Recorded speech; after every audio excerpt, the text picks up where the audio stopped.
Halo teman-teman, seperti biasa sekarang aku mau bikin budgeting lagi. Ini requestan dari teman kita yang kemarin udah DM ke IG aku. Mohon maaf kalau misalkan teman-teman ada yang bosan sama video aku yang gitu-gitu aja. Mungkin buat kedepannya aku bakal bikin budgeting dengan konsep atau tema yang sedikit berbeda. Terus aku juga belum bisa upload video untuk budgeting bulan Desember karena aku masih ada hutang video ini. Mungkin 3-5 hari ke depan aku bakal upload videonya.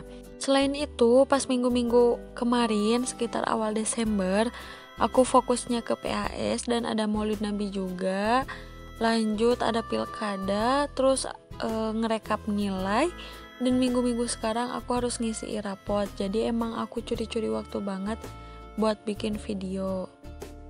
Di video budgeting kali ini aku bikin khusus untuk yang penghasilannya 1.500.000, tapi dia punya hutang sebesar 5 juta.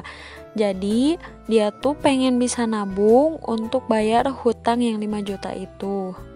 Posisinya dia seorang laki-laki yang kerja merantau di Depok. Kebutuhannya tentu bakalan beda sama perempuan. Otomatis pengeluarannya pun akan berbeda. Jadi kalau misalkan di sini ada teman-teman perempuan yang gajinya sama 1.500.000 dan punya hutang atau problem yang sama, bisa pakai metode ini. Meskipun nanti pengeluaran atau kebutuhannya bakal berbeda, tapi metode ini bisa dipakai. Seperti biasa, metode yang dipakai itu yang pembagiannya 50, 30 dan 20. Nah, di sini kebutuhan pasti dia atau pengeluaran pasti dia itu ada 3 poin.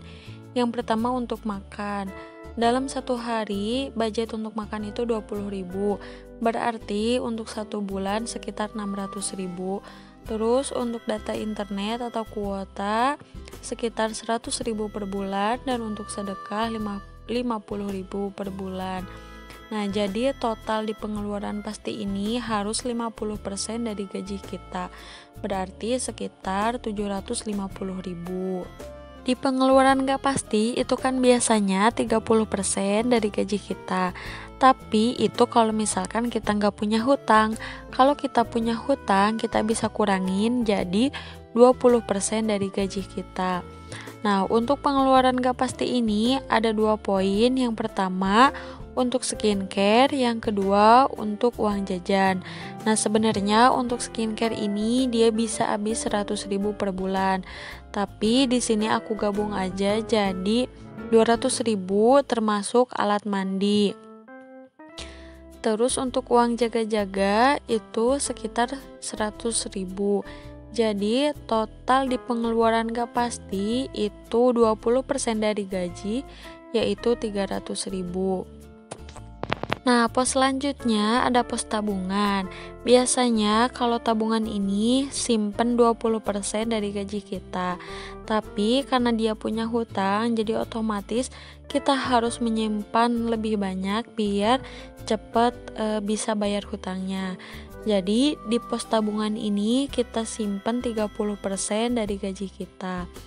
Kebalikan dari pengeluaran gak pasti tadi. Berarti 30% dari gaji kita itu sekitar 450.000. Mungkin belum bisa nabung buat hal-hal lain, tapi gak apa-apa, karena target utamanya atau yang paling penting itu harus bisa bayar utang dulu. Nah, di sini kalau misalkan kita bisa nyimpen uang 450.000 dalam 1 bulan, berarti kalau misalkan dalam 12 bulan atau 1 tahun kita bisa ngumpulin uang 5.400.000. Berarti otomatis dalam 1 tahun kita bisa bayar hutang. Ya meskipun agak lama, tapi nggak apa-apa. Tapi bisa juga misalkan dalam waktu 6 bulan. Cuman kita harus bisa lebih hemat lagi dalam pengeluaran sehari-hari. Nah, selanjutnya yang harus kita bikin seperti biasa, si expense tracker ini harus selalu ada dan harus selalu diisi. Di setiap video aku selalu bilang kayak gitu, harus bikin expense tracker karena emang bener-bener harus bikin. Menurut aku expense tracker ini tuh kuncinya budgeting. Soalnya kalau misalkan kita bikin budgeting tapi kita nggak pernah ngisi atau tulis kemana uang kita pergi, kayak ada yang kurang gitu. Kita nggak akan tahu sesuai atau enggaknya budgeting sama pengeluaran real kita. Meskipun misalkan kita cuma jajan cilok atau cuma jajan permen, itu harus benar-benar kita tulis, karena ya itu buat ngeliat sesuai atau enggak. Emang agak ribet, tapi kalau misalkan udah terbiasa, kayaknya kalau nggak ditulis itu malah ada yang kurang gitu. Ya pokoknya kayak gitu. Semoga kita selalu semangat dalam mengatur keuangan menjadi lebih baik. Dan semoga videonya membantu. Kalau suka jangan lupa like, komen, dan subscribe.